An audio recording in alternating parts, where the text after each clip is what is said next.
Yes, and while you were gone, I was actually figuring out that the problem was on my end. Oh. Yes. All right, here we go. The Lunsby Show with T-Bone. And Chick Fruit. God bless. All these years, just get it right one time. What do you want from me? 40 years they've been trying. You couldn't fire somebody if they were horrible, doing a terrible job for the veterans. And now you can say you're fired. Okay. No one listens to radio. And now for a quick disclaimer. The Lunsby Show with T-Bone And Chick Fruit. is brought to you by nobody. We have no sponsors. The show is still rated G. For Gloria. What did a whole heaping of absolutely not. I was going to go down and find the question of the week so that would be ready for us when we got going. The question of the week that we'll be talking about. Let's do housekeeping first. Hello, ladies and gentlemen. It's me, T-Bone. That's my friend Chick Bro. This is the Lunsby Show. Thanks for tuning in. She lives in southern Spain. She is a very talented and useful partner to have for 14 seasons. I live in central Pennsylvania, and I am none of those things. We get together once a week and we talk about things. We guarantee one laugh an hour. If you don't get that laugh, well, there are no refunds, and it's on you. And if you do laugh more than once, we don't charge extra. That's what we do every week. We get together and we have some laughs. And the benefit, and I've watched a lot of podcasts come and go, and I believe our success is based on this one thing. We don't talk to one another except here. Yeah, there's no show prep. Yeah, we don't waste each other's time. We don't talk about things offline. The only time me and my dear friend get together once a week, we record it, we share it with you. I believe that is what makes us successful, because I see all these other podcasts where they're people that deal with each other all the time. And it's like living with your work. You know? and they don't last for a long period because, why do this if you can just talk with one another? If you can just be normal, why do this? We do have... Yeah, so I'm traveling this week. Oh, okay. I'm traveling. Yes. And the only reason we may have a different schedule is I'm currently trying to figure out how to get to you. Okay. You may have to take a day off work. Done. I'm trying to figure it out. I'm trying to figure out, because I only have 5 days. Uh-huh. Right? That's the day I land and the day I leave. But I'm trying to take one of those days. It will have to be probably a very early start for me and a very late night finish getting back. But I'm trying to get to you. Okay. In which case we would have to record early. So I'm just imagining this for a second. First of all, the train comes right here to Harrisburg. So if you could from the city. Okay, so yeah. Okay, so well, you don't have to do it now. It's gonna. No, but I'm assuming. Say it goes there. Yes, assuming you do manage to catch the train and you come here. And that would make me joyous. That would make me so joyous. I will have all of the bubbly water that you want here ready for you, cold, frigid, ready to go. But I just think this through. Compared to what I just said, I will pick you up at the location, train station. I'm assuming I pick you up at the train station. We don't speak. I drive you to my a hilarious video of us sitting in silence. I drive you to my house, of which during the entire trip we do not speak. I bring you into my home. We continue to not speak. We hang out with each other, not speaking, just drinking bubbly water until it's time to record, and then we get it all out of our system, and then in silent, I take you back. So I look on Omeo, right? Okay, I don't know what that is. It's the train app. Oh, okay. It looks like I can come out on a Saturday or a Sunday. Okay. I leave on Sunday, so it's probably going to have to be Saturday. Okay. I can get there by noon. I think the latest I can leave is 7. Okay. And I'll be back to Penn Station at midnight. That gets you here, that gets you fed, that gets a show in the can, and that gets you out of here. We could definitely do that. I don't think there's a train any other day I'm there. Oh, no. I was looking to see if there was one on the 19th, but I don't think there's one. I think that, there is. Oh. Oh. What time is your flight? Actually, go ahead. There's a direct from Penn Station. I can get to Harrisburg by 9 a.m. Done. And then... Okay, this doesn't make for good radio. It doesn't matter. We'll talk it out afterwards. I will definitely remove the several moments of silence that was you just leave thinking. That a cliffhanger at somewhere. At some point, just be like, I'm talking, and then we'll just go straight into the next thing. Oh, that would be so fun. I would love to have you here. And if you need to spend the night and get up early the next morning to catch a train, that's also an option. Okay, we got plenty of room for you. Because my flight is out the next day. Right. But when I was asking, you were thinking, what time is your flight the next day? Well, if I go on the 20th. It looked like on the thing, it didn't say that there was a train on the 19th, but it looks like there's actually a train on the 19th. So I'm gonna look at it a little closer. I'd rather not cut it too close to my flight. Yeah, I got you 100%. I just want to buy some swag for you to have it wait for you when you get here. The 17th or the 19th, if I could get out there, I will. We'll talk it out here after the show. Not only will we talk it out, what we will do is we will put it out. We will let people know that Chick Brew's going to be in town on X date, and we'll come up with a meet and greet kind of thing where they can catch us both. That will be fun. That will be fun. Oh, there's so many wonderful people from Harrisburg that I've got to kind of know over all these years, but I've never met them. We'll do a big old Q&A on the Harrisburg Comedy Zone stage. We'll do a big old Q&A there. It would be really fun to actually meet these people who have been kind of a part of my life in this very distant, roundabout kind of way. We'll find a way to do something. So if you're listening to this, as always, thank you. Be prepared to catch the deets on what we may be doing with the live Chick Brew. Get your picture taken with Chick Brew. Get your live Chick Brew here. Dude, we got to make T-shirts for that. I don't have enough time. 3 days. I can't get T-shirts made in 3 days, or 4 days, or 5 days. Not with that kind of attitude. I was looking. You're not in Spain. Only in Spain can you do that. I was looking. As a matter of fact, on my phone right now, there is an order for T-shirts to be made, but I'm going to hold off on the order because they won't get here before we leave on our vacation. So, season, man. Yeah. As a reminder, ladies and gentlemen, we do this once a week. If you like or subscribe or whatever you got to do, however you listen to us, if you hit that subscribe button, whether it be the iHeart or whether it be Spotify or iTunes or any of the ways that you can listen to us, we're available through many, many different platforms.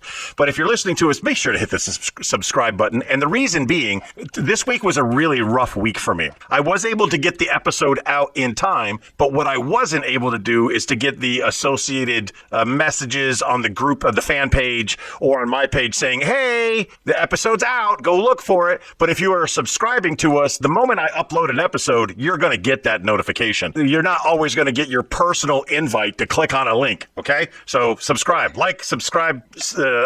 notify, all the things that the kids tell you you're supposed to do when you've got something out there that you like. Our billboard is currently running at the Valley Bistro. That could be a fun time. It's fantastic food and it's really central.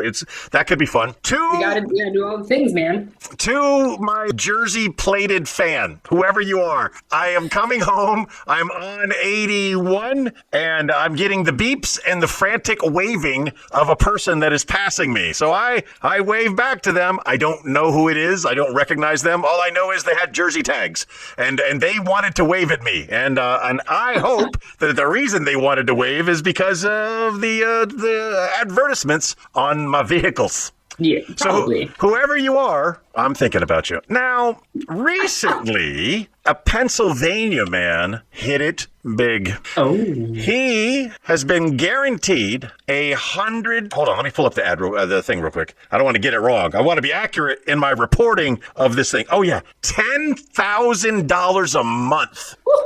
For the rest, $10,000 a month for the rest of his life. I'll do the math.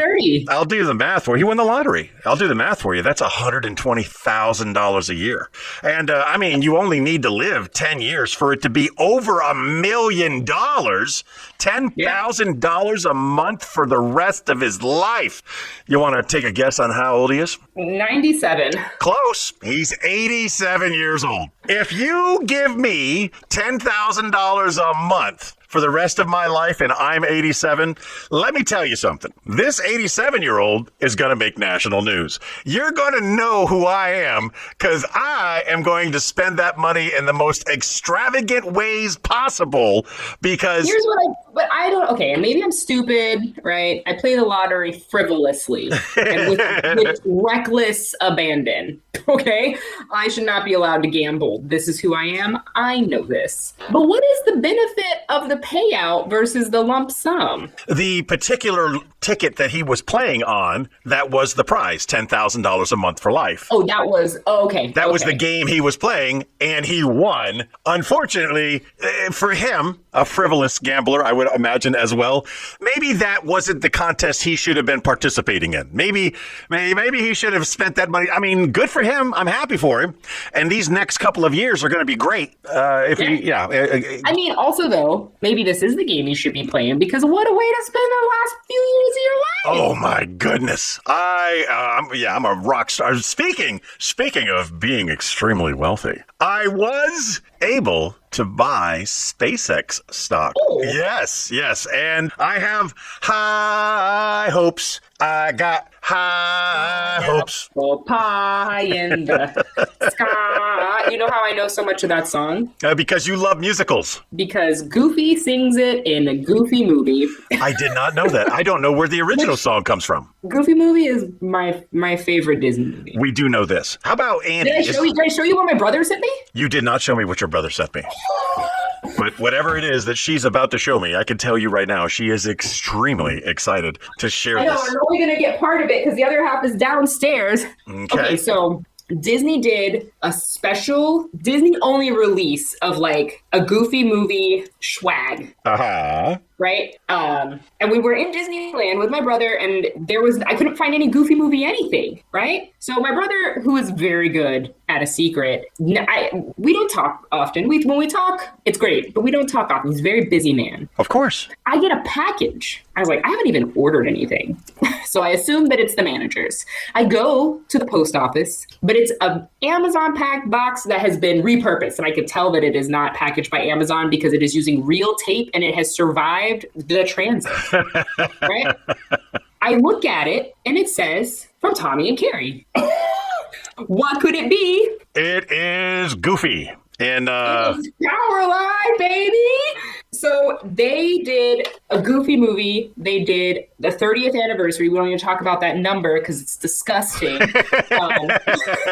They did a special edition. This is a popcorn bowl bucket, by the way. I think it will hold 7 kernels of popcorn. I was going to say, oh my goodness, that's ridiculous. You can't even get your hand in there. That's how they trap monkeys. They put something in a thing like that, and the monkey sticks his hand in and won't let go of the thing, and you're stuck in Goofy's butt. The popcorn lives in the leg and the pant and butt area here, but it did come with a cool lanyard. So when your 7 kernels of popcorn get too heavy, of course, you can wear the burden on your neck like a very cool necklace. This is too much. This is so funny. He also got me a coffee mug. He also got me the coffee mug where it's like the same shape as his head, and then you can drink right out of his brain. It made my whole life. Was this for your birthday? Nope. It was a bonus. Just because. Tommy just showed up. Tommy gets a gold star. Tommy gets a gold star without a doubt. 100%. It was so cool.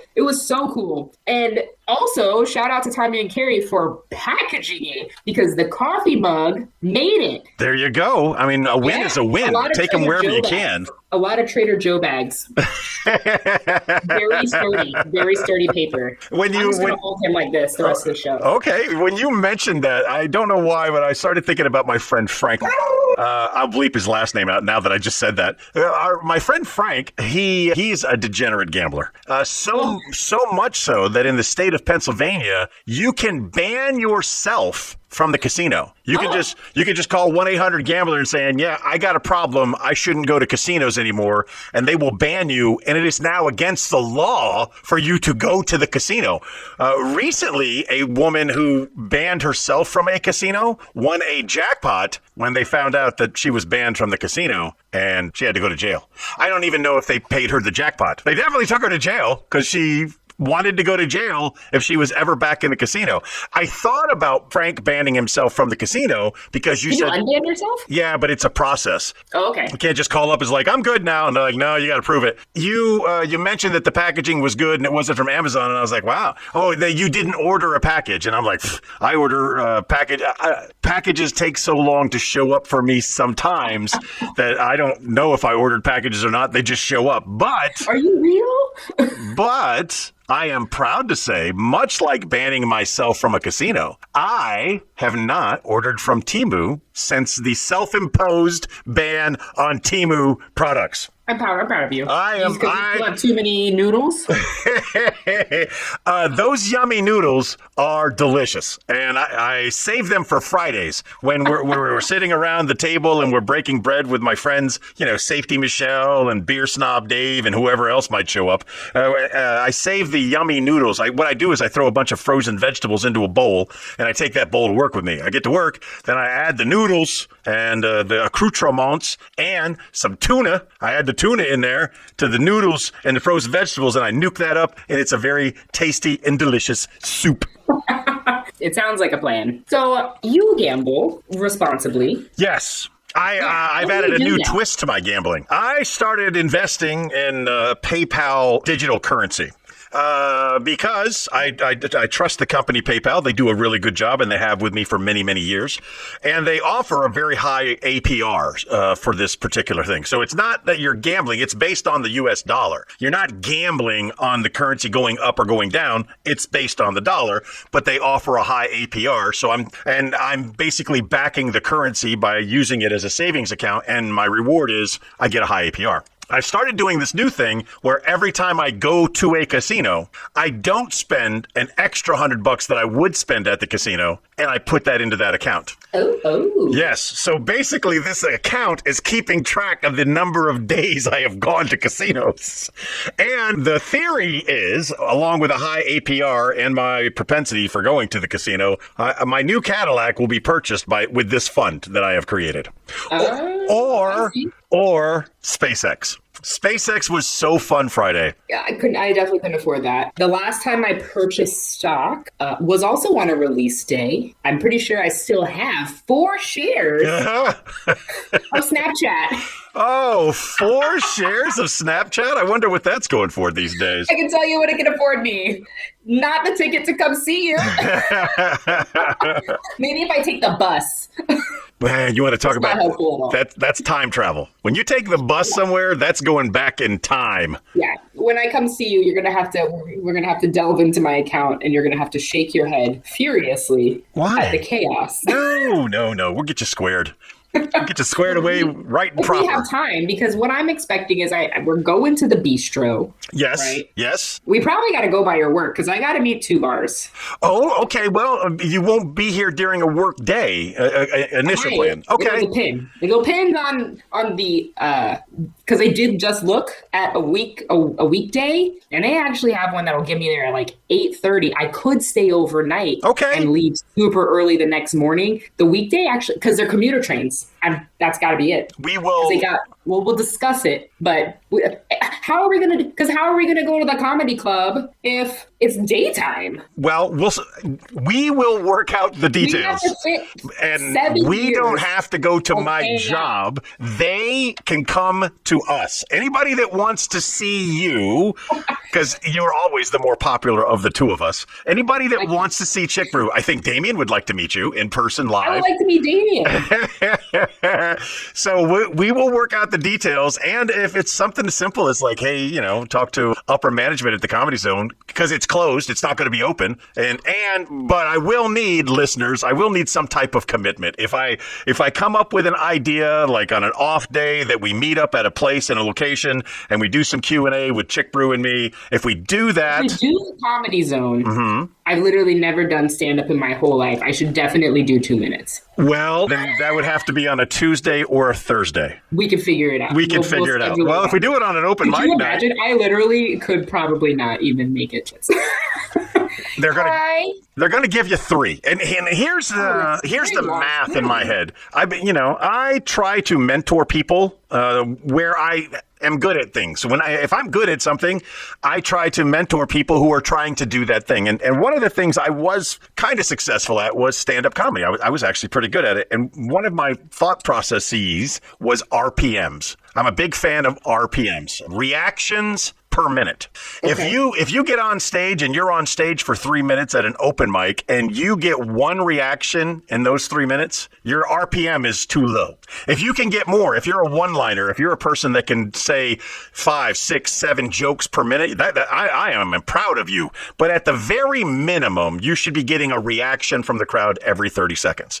And it could be just the way you look. It could be the opening line. Hi, I'm new here and I didn't pee myself. Boom. You got a reaction right off the top. That's because that's your ¿Cómo estás? that's your That's all the stick. Spanish I have. Great.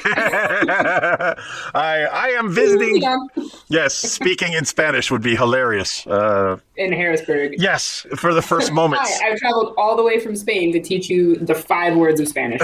I've been living in Spain for 15 years. I know 3 words. Yeah, como estás, and then you pronounce them wrong. You know. Lo siento means I'm sorry.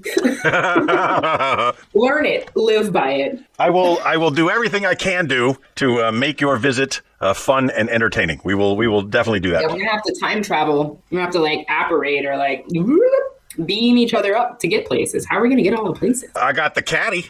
Caddy will get you there. Roll deep in the caddy. Yeah, we're talking things, and let's do this. It's time to talk about cooking. And tonight proved one thing. You know,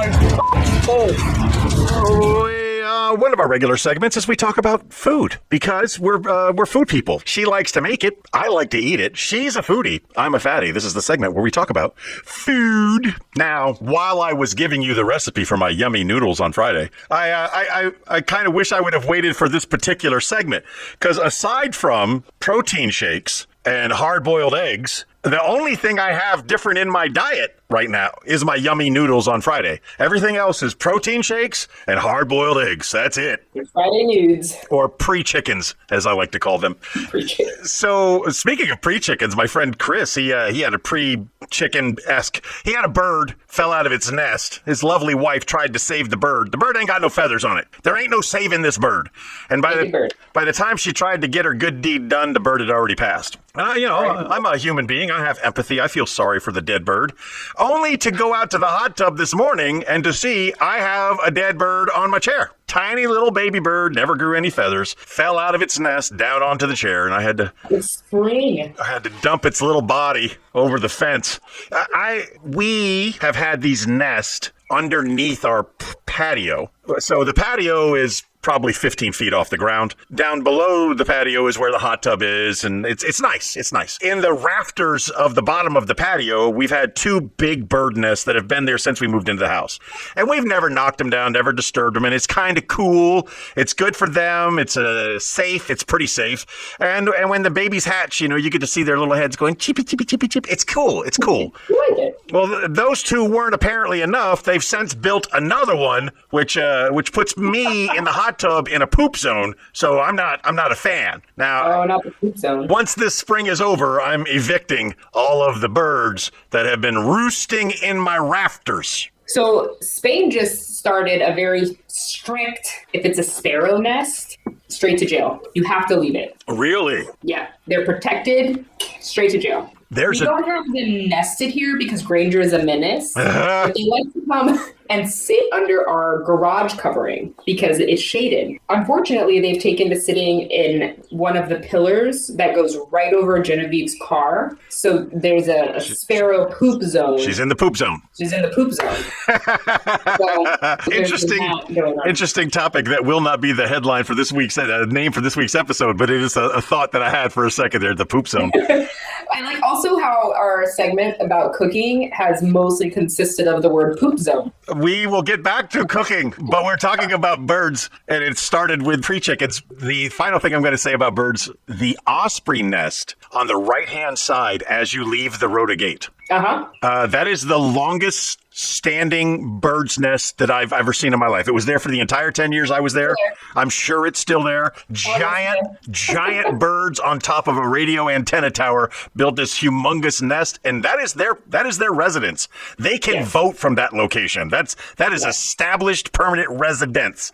Let's get back to food. For sure. So it's funny that you mentioned the Osprey Nest because I was in Rota yesterday. Eating at a new restaurant right outside the gate. Oh, really? Tell me more. Delightful. It's Italian. What? And it's like legit Italian. The prices also like you were eating at a sidewalk bistro in Italy. I need pictures. Tracy and I went yesterday. Tracy and I went yesterday. We each had a pasta dish. I had a soda. She had, I hate this. Yeah, just send it to me. Oh, wow, I can see it. Yeah. Oh, yeah. Oh, yeah. Yeah. She had a glass of wine. So a glass of wine, a soda, and two main plate pasta dishes. €30. Well, that still seems a little pricey. Not compared to everything else out here these days, my guy. Especially places that are catering to Americans. Yeah, that has always been... You're paying too much. That's always been a little backwards. All right, so for those of you who are not aware, Rota Naval Base, the Navy base in Rota, Spain, is in the middle of two different towns. One is called Rota, obviously, and the other is called Puerto de Santa Maria. The base sits in between the two, and in the close proximity to the base, everything is more expensive. It's more expensive because the Americans are there and they know they can charge more, so they charge more on rent, they charge more on food. It's very, very pricey in those two towns if you're an American. And there's not a different pay for the Spanish people that live in those areas. They have to pay the premium rates as well, except when it comes to housing. They do manage to get cheaper housing somehow. Which is good because I can't imagine oh my goodness how they would afford it. But if you can get away from that area right there, if you can go out to, say, Sanlúcar as a great example, there is a restaurant in Sanlúcar called El Rancho, which is fantastico. It is so good. The portions are so big. The prices are so cheap. Anytime I had anybody visiting that was worthwhile, we went to El Rancho because it was tasty and delicious and it was cheap. You can find restaurants in Rota that do not overcharge, and one of them is I think it's called the Padilla. You get on the beach road in Rota and you go all the way to the end, right before the naked beach starts. Big white building on your left hand side.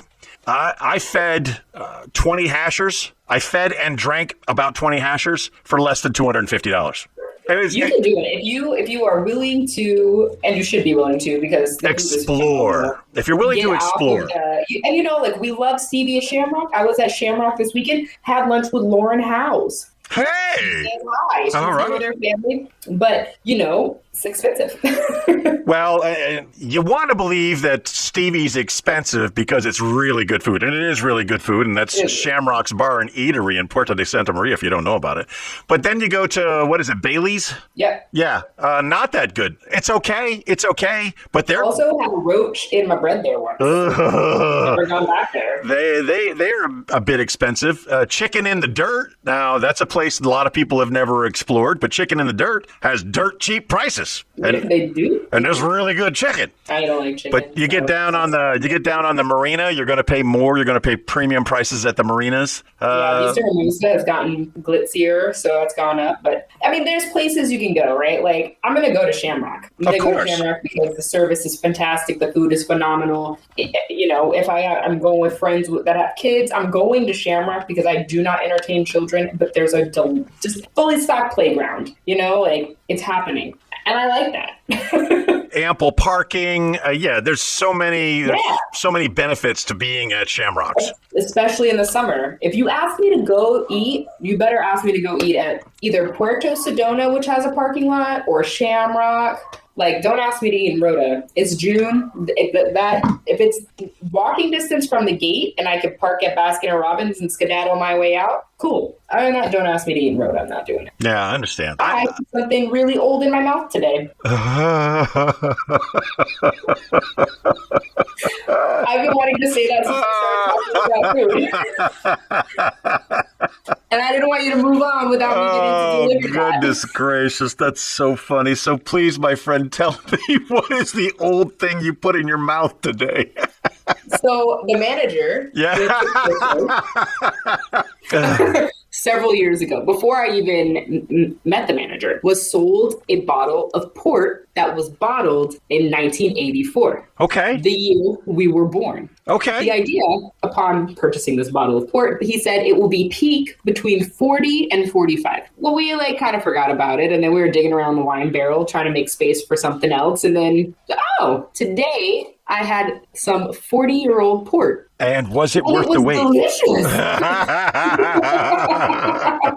With port that is that old, you get sediment and the cork, we had to push it in. But I sanitized one of my mead bottles. I filtered it all out, rebottled it. So now we're good to go. I've got a pretty good wine selection. I think probably the oldest bottles I have are somewhere around 25 years. And the thing with it is I made these wine collections while I was in Italy and while I was in Spain, and I bought just a bunch of the local cheap stuff. Now, the Italian cheap stuff was a little bit more expensive than the Spanish cheap stuff. The Spanish cheap stuff I bought at Aldi, I would buy a case at a time for €10. You buy a case of wine. Yeah, it's still good. I have recently cracked one of the Aldi bottles of wine, and you got a choice. It's either going to be tasty or it's going to be vinegar. It's either going to be salad dressing or it's going to be a drink that you drink. It's one of the two things. And this bottle of Galicia was a nice glass of wine. It was very nice. As a matter of fact, I still got it. Was so nice, I only drank a glass of it and I put the rest away for later. That's how good it was. Yeah, nice. But I get scared specifically with the 25-year-old bottles. And white doesn't hold as well as red.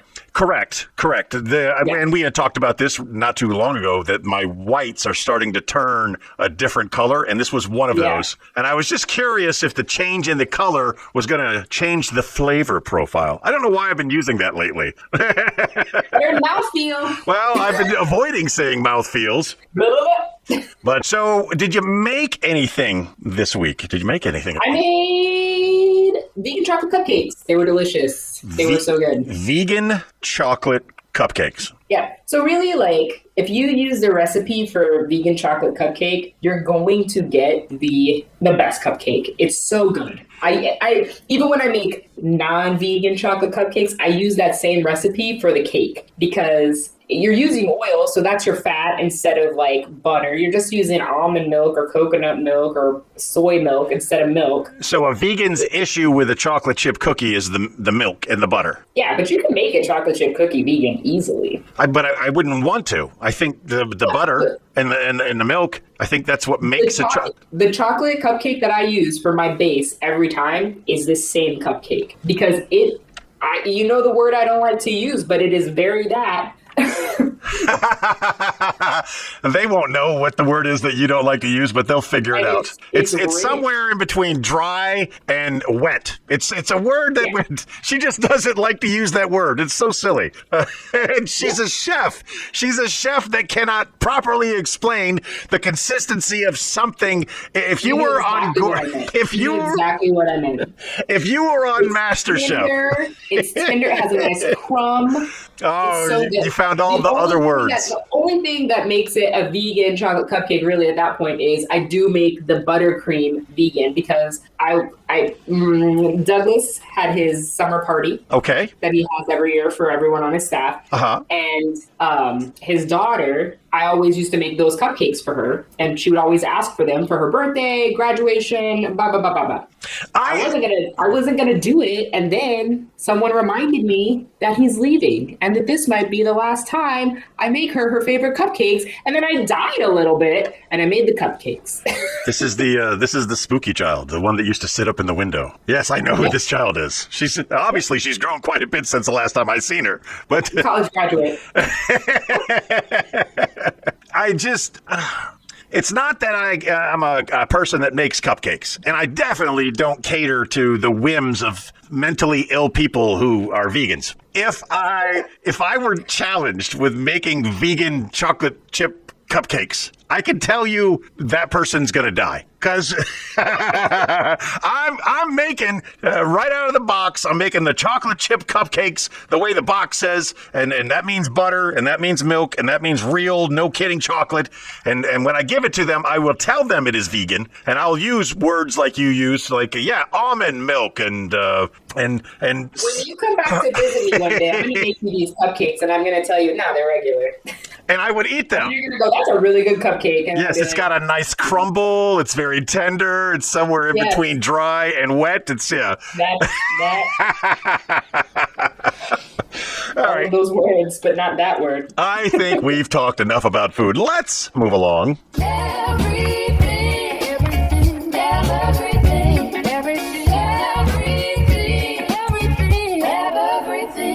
The book of everything. One of everything. One of everything. One of everything. The book of everything. One of everything. The book of everything. Every week we go into the book of everything. We try to find a strange, unusual, or interesting fact. We share that with you. And we challenge you, the listener, to incorporate the fact that we give you into your daily. Just find a way. Just find a way. I lost it. I hate when this book closes itself. Now I got to pop up another one.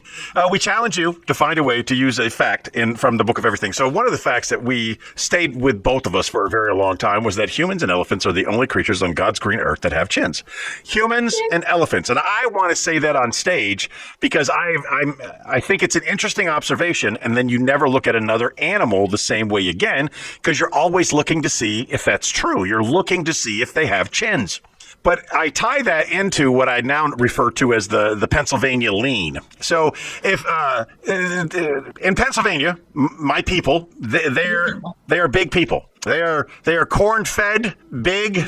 They are big people, and I love being here amongst big people that make me not so big. Versus living in Rota, where I was one of 4 big people. Now they're all big people, and in the Pennsylvania lean, you can see in just about every car on the highway that the person in the vehicle is too large for the suspension of the vehicle. If they're driving, it's a left side lean. If they're a passenger, it's a right side lean. And you will see it when you are driving on these roads. You're like, oh, that's a big one right there. Driving that one. If you can make a truck get a Pennsylvania lean, you should probably get some shots. Somebody should Ozempic you like with a blowgun from a distance, like. It just they should drop you with Ozempic to help you because if you're making a truck lean, you too big, son. You're too big. Yeah, that's crazy. You said like the Pennsylvania lean, and I was like, this is probably some kind of hilarious. Like I'd sit in my chair and I put it on 2 legs type of thing. I don't know. I didn't think you meant like. Oh yeah. The crushing of metal. Yeah. I was behind a truck yesterday that was on fire, and I guess the truck driver didn't know he was on fire because he was on fire. And I got past him as quickly as possible because big trucks that are on fire tend to end badly. Yeah. Here we go this week from the Book of Everything. It's a trivia question for you. We have talked before about the interesting fact that the British use miles per hour. They use the metric system for everything they do except for their speed signs. The first motorist to be fined for speeding in the UK was Walter Arnold in 1896. How would you like to be that first? We've never given one of these before. Here you go. Wrong accent. Daggone it. Walter Arnold was visiting from Australia. Right, yeah. 1896. Walter Arnold is the first motorist to be fined for speeding.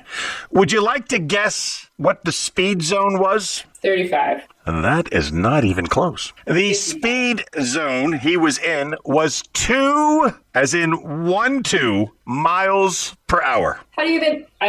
How fast do you think he was going when he got the first ever speeding ticket in the UK, Mr. Walter Arnold? 7? Close. 8. He was doing 8 miles an hour. He was doing doing. Is this a Flintstone car? Like, how did he go that slow? He was doing 4 times the speed limit. How did they measure it? Which in modern, they probably walked alongside him. I couldn't keep up, so you were going too fast. You were obviously going too fast. If I can't keep up. I broke a sweat trying to catch A 2-mile-an-hour zone. I walk at 3 on a slow day. I meander at 4. That's good. I like that. Thank you. I love a 4-mile-an-hour meander. Yeah. We're just loping along. So there it is. That is your fact from the Book of Everything. Try to use it in your daily shenanigans, if you can. Let's see if this works. We have not been successful in these in the past. Let's try it. So I've been messing with Eureka once again, trying to come up with a good song for the question of the week. But it keeps trying to give me lyrics, and I'm not happy with the lyrics. It's the question of the week, and I none of the styles were working for me. So I tried to do one in a reggae pop, and to date I have not made successful music for the intro to the So obviously it's got to be boy band, and it's got to be the question of the week from me to you. Are you afraid of sharks, or is it poo? Like, you're gonna have to come up with it. It's gonna have to say those lyrics again. Say those lyrics again. The question of the week. It was a one-time thing. It was a one-time thing. No, I don't. I've got it recorded. I can play it back later. But if you said it, fine. If you said it right now, I would try to make one right now. No, it's okay. You suck like a 40-year-old bottle of port in your mouth. So last week's question of the week was, what is your most irrational fear? Now, this came. There was some things that were done here, and Damien, one of our favorite contributors, who, by the way, is one half of the team that make up the Attempted Delivery podcast, Damian and Shawn Sheets. They do a great show. Again, not FCC friendly. It's talking about the local comedy scene, and they have a good time doing it, and I enjoy listening to them. He and me go back and forth behind the scenes, and we talk about some things, and he complimented me on the pronunciation of the Greek Easter treat thing that we did last week. Oh, yeah. I sounded it out, and he said I did good. And I like compliments, so thank you. Damien gives us a picture, and then he describes driving behind one of these. And the picture that he sends us is a car carrier. It's just 2 levels of cars on the back of a truck. Any of them could fall on you at any moment. When it comes... So I've seen... Also, same, my brother. Same. But I have experience with that one. Not the car carrier, but with a tow truck. Okay. So my friend is the tow truck driver, but I am sitting at at the tattoo shop I used to hang out in San Antonio. One of the guys I worked with during my day job, he was also a repo man at night. And he's, we were talking, and he said, hey, I'm actually going to be doing a repo not that far from you. Like, maybe we can catch up and hang out later. I was like, absolutely. Let me know when you're done. I get a phone call as he's driving. He's like, hey, I'm actually doing this pickup in the neighborhood behind the shop. If everything goes smoothly, I'll just swing by. The foreshadowing, terrifying. Carlos and I were sitting outside. It's San Antonio. It's summer. It's feeling good. We're having a good old time. We hear, bah, bah. Groove, groove, bah, bah, bah, bah. He got the car kind of on the truck, and then pseudo owner alerted to the removal of the car, and he didn't get it fully anchored. So right in front of Landmark Tattoos, we watched the car roll off the back of the truck, bounce, but it still had the hook. So, yeah. So we also then watched the whole under go with the truck while the shell and tires stayed in the street. And Carlos and I were like, but we also heard gunshots, so we're going inside. Let's go back through the listeners' responses. The wonderful, the talented, the effervescent Carrie gave us a picture of toilet paper that had been run out. And that made me laugh. The manager pops in with 3 red balloons. I'm guessing along the it line, or she was 96 short. Because they were loft balloons. Loft balloons. So I have to read this in a different, as Fox Mulder says, the truth is out there. All right, Robert, he pops in with looking up when in high places. I can be on a roof and look down and I'll be fine. Looking up, my head spins and I lose balance and his body shakes. Huh. Yeah, he's basically a wussy. Just a big old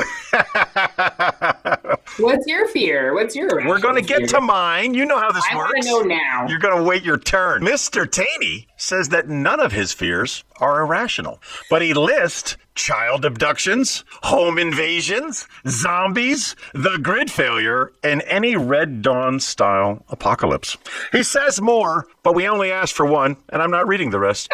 Mike of Shirley, Mike and Shirley fame says being abducted by aliens, crazy, painful experiments done on me, and returned to Earth 100 years later. And now his follow-on comment, as Fox Mulder on the X-Files fame says, believe the truth is out there. Mike is afraid of being abducted by aliens. That's fair. All right. You gave me a list of a bunch of them and said some of these made me giggle. Some of them were really funny. But they're very hard to pronounce. So, all right. All of them end in obia. All of them. Obia. Fear of human companionship, fear of seeing a naked person, fear of the cold. There's just so many weird fears out there. Fears of snakes, fears of disease. Those are fear of the number 13, fear of God. You should be afraid of God's wrath, not God. God is good. God's wrath, not good. Not good. Not good. And then Mama Knuckles pops in with bridges. She doesn't like bridges. And I can respect that. There are some bridges that I've traversed over my lifetime that were sketch. A little, needless to say. I went over the Patty's Bridge recently. I remember when that was being built. Yeah. Yeah. It's much faster still. But it was very windy. And you're going to feel it up there. And you feel it up there. And more importantly, you're driving and you feel it on the car. It's like, and I had my sweet precious Rupert in the car with me, so it made me extra nervous. Well, the question of the week was about irrational fears. And maybe I'm not clear on what irrational means. What would your hold on, because you also sent me, I wanted to share this, submechaphobia. You sent me a video of a woman who suffers from submechaphobia. And for everyone that video. And for those of you who don't know, submechaphobia is the fear of swimming pools with stuff inside them. Man-made stuff. Man-made stuff. And then you sent me the robot kicking the snot out of the little Chinese child. Oh God, I can't tell you how many times I watched that video. So many times. Why is it dressed up like Raggedy Ann? I don't get it. And what a time to be alive. And then, because of Lanny's comment, I came across a video of sfogliatelle being made, and I definitely shared that. And then you sent me something about a hyper-realistic doll in Japan for dental training. Yeah, that is a rational fear right there. That thing. Did you see it? Did you see it? That is terrifying. And and why is it terrifying for those of you who haven't seen the video? This doll, this hyper-realistic doll that they made to practice on dental stuff, is losing its mind. Its eyes are rolling. It is gnawing because I don't think about a dental patient. When I look at this, I'm not thinking dental patient. I know what you're thinking. And when I saw that, I said, I know what Tony would be thinking. And then I was like, when the mouth goes crazy, that's terrifying. That is, This is my new irrational fear. I thought it was going to be something simple: snakes, spiders, creepy crawlers. But no, hyper-realistic doll goes crazy. At the dentist office. It feels the same way about the dentist as you do. They just it's terrifying. I do. The wonderful thing about having problems with dentistry. So young and poor and couldn't afford the best dentist. Okay, so you get who you get, and they're not good at what they do. But that's what you get, and it's what you have to deal with. So I began to fear dentistry as a whole. I just did a better job of brushing my teeth, taking care of my mouth hole. But then things happen, and you have to go see the dentist, especially when you're on active duty. It's required, and they want to do things to you. And I explained many, many years ago, I'm not good with dentists. And they said, oh, don't worry. We can give you something for that. Oh, Oh, you could give me something for that? And all of my dentistry for all of the years following all involved me getting something for that prior to anything I'm having done in my mouth. And it is pretty nice. Their only drawback, I think I've shared this before. I'm not afraid to share it again because I'm secure in my masculinity. My friend Marcus, the rule was you had to take the pill like an hour before your appointment and you would feel really good and you'd be relaxed, but you couldn't drive there and you had to have somebody pick you up and take you home. So I'd have a dental appointment at like 10 o'clock in the morning and my friend Marcus would drive me there for taking my pill and I'd have my dental procedure done. Then he'd come get me and take me home. But every time I had a dental appointment, I woke up the same way every day. I woke up naked on the floor every time. I was relaxed, but for some reason, I just couldn't make it to the bed. I don't know why I was naked, and I don't know why I was on the floor. If you're afraid of naked people coming into my apartment back then, it was probably a bad idea. That was not the move. But yeah, it was every time. It was a very strange side effect to the pills that were supposed to relax me.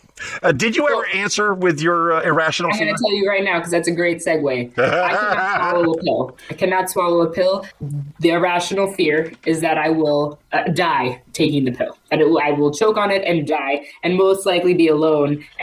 So I can't. I literally can't do it. I've tried everything. So how? Because you still take medicine. Do you just you chop it all up, or you crumble it all down, or? How? Yep. A lot of pudding. Pudding is delicious, but I found that the best mask for a crushed pill is a scoop of Nutella. Yeah, I would have guessed peanut butter, but yeah, Nutella the same. A wonderful consistency. I watched someone video of a Great Dane taking his medicine recently, and they said this is the only way Blue will take his medicine.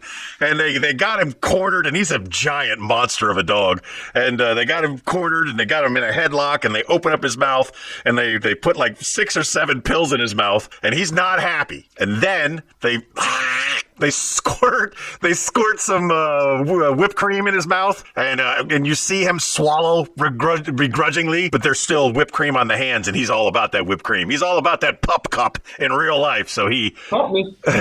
Problem solved. I wish I would have thought of that with Zeus. So I did so many different ways of trying to get him to take his medicine. The best days of my life was when there was a medicine that he actually did not mind taking. Those were great days. They should make all dog medicine tasty and delicious. You shouldn't have to try to because he's going to have trust issues with you if you are sneaking bad tasting medicine into things that he likes, whether it be peanut butter or Nutella or anything. He's going to have trust issues with you. The trick is have a beagle. Rupert, all you have to do is be like, Beagles ain't got no issues. You want this? You want this? Bloop. He just. All right, so you're afraid of swallowing, and I'm afraid of crazy. Yeah, I'm afraid. I gotta stop watching that video. It scares me just to watch it. Let's move on to something else. And now it is time for headlines from around the globe. Last week, we ran long, and even when I took out all the silences and all the uhs and all the ahs, it was still an hour, 6 minutes. So in order to get that 6 minutes down to an hour, I sped up our speed. Just enough to get us below an hour. And then I listened back to it, and it really wasn't that bad. It just moves things along a little quicker. And right now, understanding that we got a late start, we should be good. We should be good to get through this segment before we wrap things up. Every week, she goes out there and she finds some headlines for me. She gives them to me unassisted, unabated. They come to me for the first time possibly ever that I'm ever going to see these headlines. And it is then my job to mine that headline for some type of educational or entertainment value. It's what we do. It's called headlines. Hey, you got a headline for me? I do.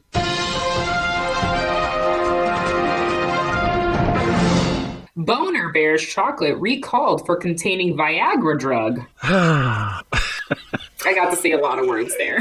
Boner Bear chocolate. Yeah. So if the name is not telling you that there's a high probability that there's going to be some kind of boner drug in the chocolate, okay? It's telling you in the name of the bear. It's Boner Bear chocolate. It's telling you there's going to be something in there. So somebody tested the Boner Bear chocolate and goes, oh, there's boner drugs in the Boner Bear chocolate, and they weren't prescribed, and they can't do that. And they recalled. Hey, talk to your brother. See if he can get me some Boner Bear chocolate shipped over here. I mean, he's a packaging guru, and he's in California. I'm sure they didn't recall all of them. Get me some Boner Bear chocolate. I love, as if taking boner pills isn't enough, you know? If you need them, you take them, okay? Whatever. You don't need to disguise them like you're a Great Dane with a pup cup. You don't need to do that. You don't need to put it in chocolate. Because chocolate, I wonder if but everything's a little bit better wrapped in Nutella. I was wondering if it was vegan chocolate. Because I think a vegan is the kind of person that would need Boner Bear chocolate. And I cannot wait until we are done with this episode, because I am Googling Boner Bear chocolate right now as we speak. And I will read this later when we're Boner Bear chocolate, and then I'll see if I get me one of those dental dolls. And That's a bad combo, my guy. Especially for someone who's terrified of having their junk bitten off. That's crazy. Yeah. Boner Bear chocolate brought to you by. What did you think you were buying? But why would they use Viagra? Or was it a Viagra-like substance? Because I'm pretty sure. It specifically says Viagra. It could just be lazy reporting. I'm pretty sure all of the pills that are available at the gas station that are guaranteed to do the things that Viagra do, I think those are probably cheaper. Probably use those. Yeah, but I'm sure there's something on the package. That's why I want to research this more. I'm sure there's something on the package of Boner Bear chocolate that says, we take drugs and we put it in our chocolate so that you can. This chocolate's laced, bro. Hey, do you have another headline for me? I do.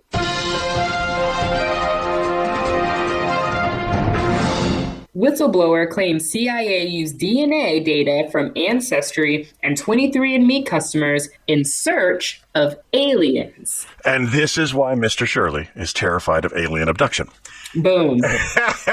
So who would be surprised if intelligence agencies used available data or data that was available to them to do intelligence things, to search for them? The one of the best alien movies that they ever made was called Them, and it had Roddy Piper. He was the guy in the movie, and whenever he put these magic glasses on, he could see the aliens. Yep. But only when he had the shades on, okay? That's when he could do that.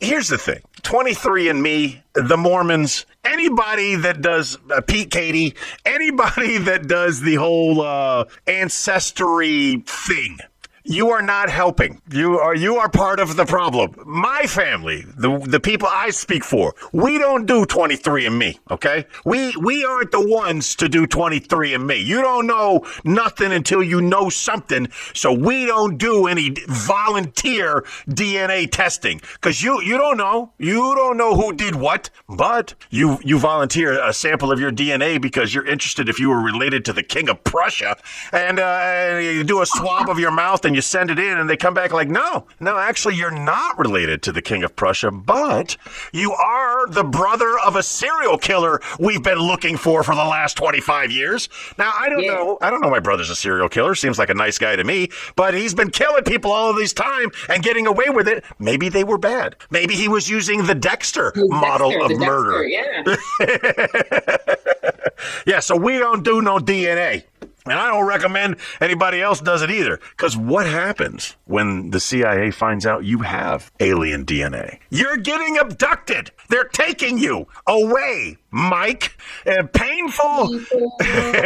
No, this is not that kind of abduction. The CIA puts you in